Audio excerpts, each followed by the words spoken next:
Saludos y bienvenidos a este su podcast Noventeando, el lugar donde recordamos con nostalgia y amor aquellas cosas que marcaron al Puerto Rico de los 90.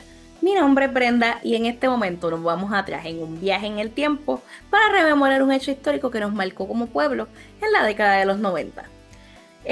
Primero que todo, yo tengo que darles muchas gracias a ustedes por todos sus comentarios y todas las cosas que me dijeron sobre las novelas que incluyeron, las que no están tan de acuerdo.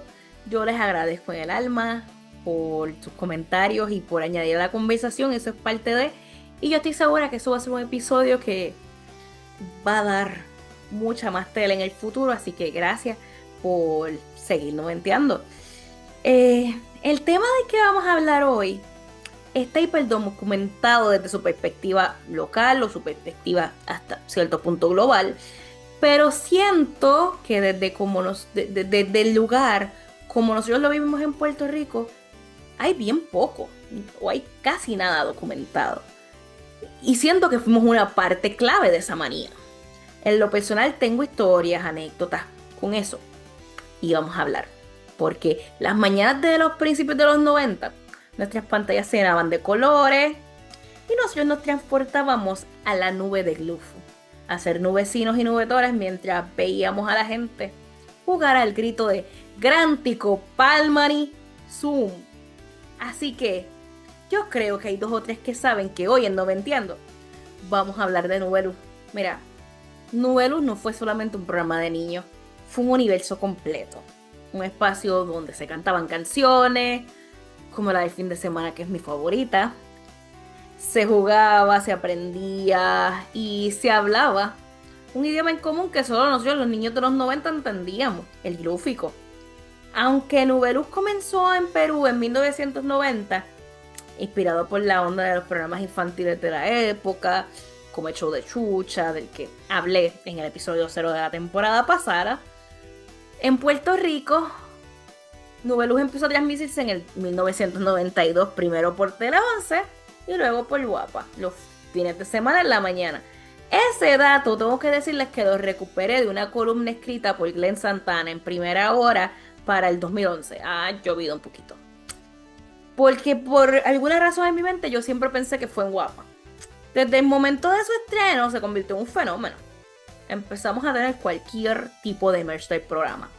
Personalmente yo recuerdo una t-shirt con la cara de quienes probablemente eran las dos Dalinas más importantes. Dalinas, las Dalinas eran las animadoras. Y las dos más importantes, yo creo que hands down, todos lo sabemos, eran Almendra Grometsky y el elefante en la habitación de esta historia. Y el que yo creo que fue el primer trauma colectivo para nuestra generación, porque era la Dalina favorita de todos, Mónica Santamaría. Algo que hoy parece increíble es la magnitud del programa. Nubeluz se grababa en un coliseo donde cabían 20.000 personas y todos los sábados el palco estaba repleto de, ¿verdad?, compañeros nubecinos. Las luces, las pantallas, las escenografías, la estética futurista era distinta a la que había en otros programas infantiles. Y mira que en el show de Chucha trabajaban fuerte, pero lo que había en Nubeluz era distinto. Ni siquiera Chucha podía superarlo. Era un espectáculo que se pensaba en grande y que, ¿sabes?, iba directamente dirigido a lo que era nuestra imaginación de niño. Vamos a hablar de las Dalinas y vamos a atacar el elefante en la habitación. Eh, las animadoras de este programa. La primera en ser reclutada es nuestra favorita de siempre, Mónica Santamaría. Después se unió a Almendra Gómez, Almendra Gómez, que nunca me sé decir el apellido como es. Perdón. Y poco tiempo después entraron Lilian Cubilium y Xiomara Civile. Y llegamos al momento que ustedes esperan. Vamos a hablar de Mónica Santamaría. Vamos a hablar de esto. Mónica era ternura, era sonrisa, era calma. Y por eso, ¿verdad? El evento nos marcó tanto.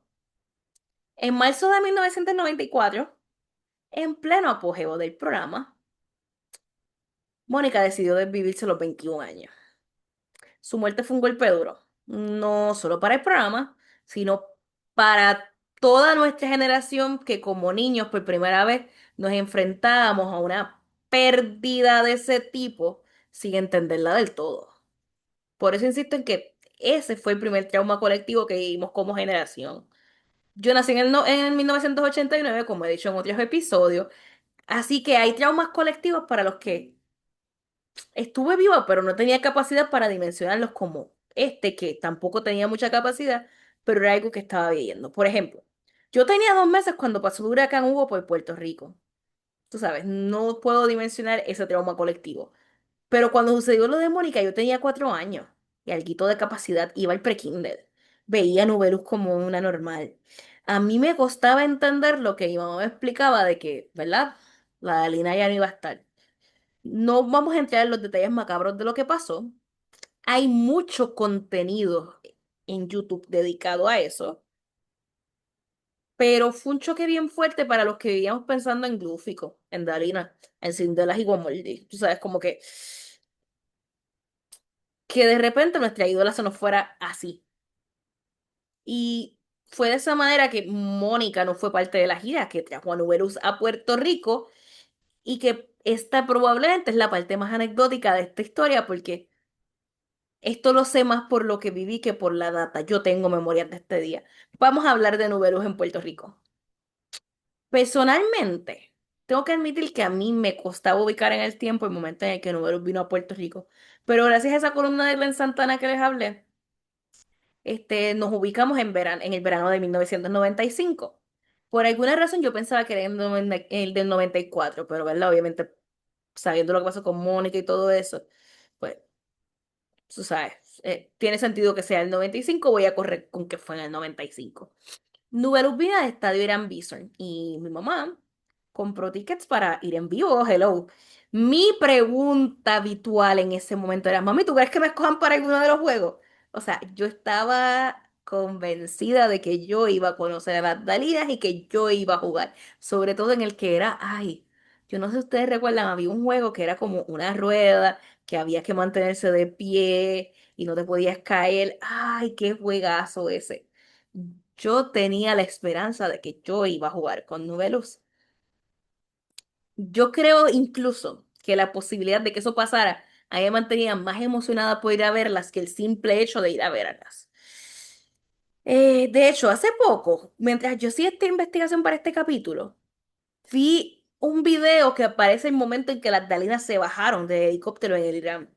Y fue exactamente como yo lo recordaba. Yo tengo detalles dispersos de ese día, porque pues pasó hace mucho, cantaron las canciones, yo las bailé, me acuerdo dónde nos sentamos en el Irán, pero mi verdadera frustración y lo que yo realmente siempre recordaré es, ¿verdad? Que cuando empezaron los juegos, yo no estaba ahí para hacer ninguno, nadie me llamaba, nadie me escogía. Y probablemente quienes escogieron estaban súper handpicked por alguna producción, el hijo de alguien, el hermano de alguien. En fin, que la memoria que yo tengo de ese día fue, no jugué con Nubeluz y probablemente fue el día que yo entendí que era el nepotismo. Nada. Continuemos. Vamos a hablar de los invitados en Nubeluz, que esto también, si usted va por todo YouTube, vaya a darse cuenta que es un tema. O sea, Nubeluz fue una plataforma gigante para artistas que luego serían superestrellas. Ricky Martin, Chayanne, Marc Anthony en sus comienzos y su pelo largo. Todos pasaron como invitados de Nubeluz, so era importante aparecer en Nubeluz.